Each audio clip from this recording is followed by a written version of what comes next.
Welcome back to another MBU Coaches Show. I'm Adam Samson, filling in for Kevin Paulus, and I'm joined here today, as always, with head men's basketball coach Matt Brock. Matt, let's kind of take a look at last week's games, kind of review the fast starts that we had against both Williams Baptist and Freed Hardeman. Sizable halftime leads, different from earlier in December when the team kind of started slow, games similar to Webster, CBC, Philander.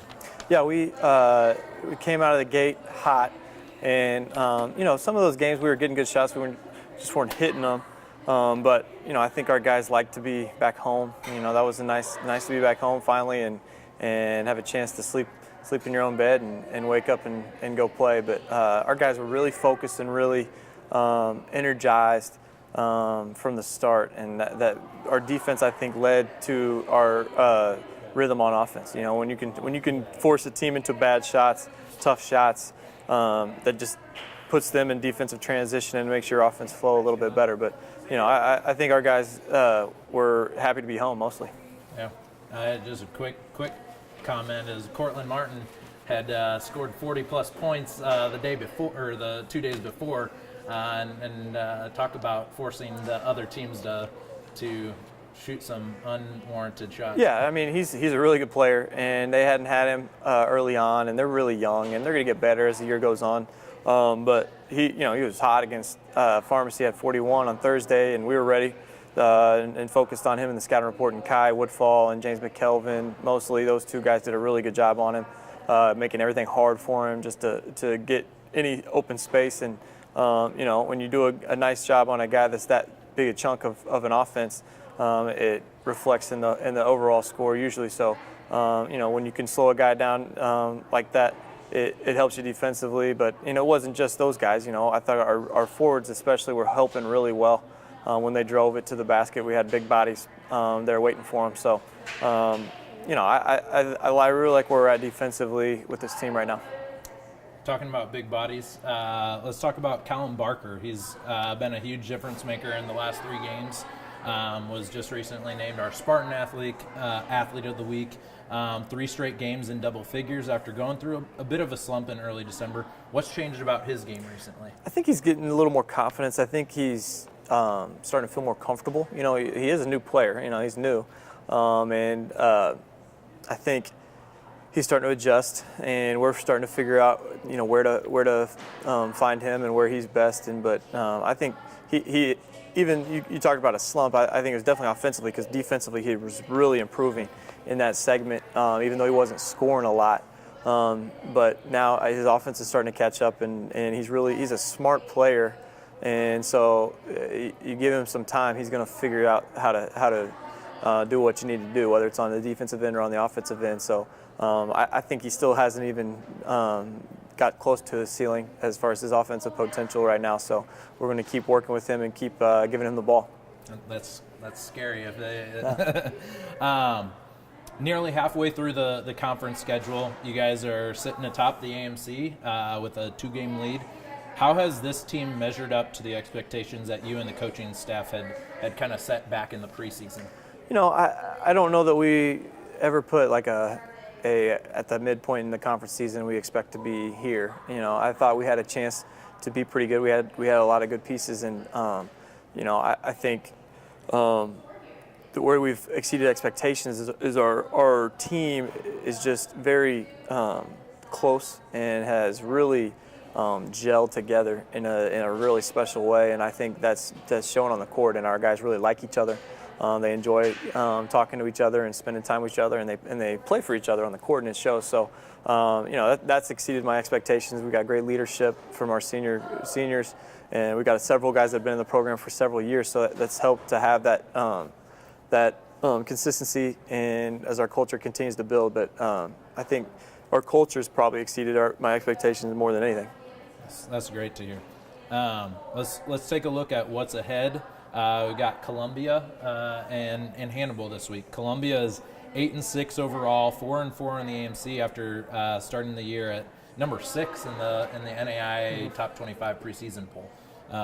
So kind of talk about What's different with Columbia this year? No more Jackson Dubinsky, Nathan Biggs. What types of challenges does this new look team present to your squad this Thursday? Well, they've been really good. I mean, they've won 6 out of 7 regular season championships in their conference, so they're a really good team. They're very new.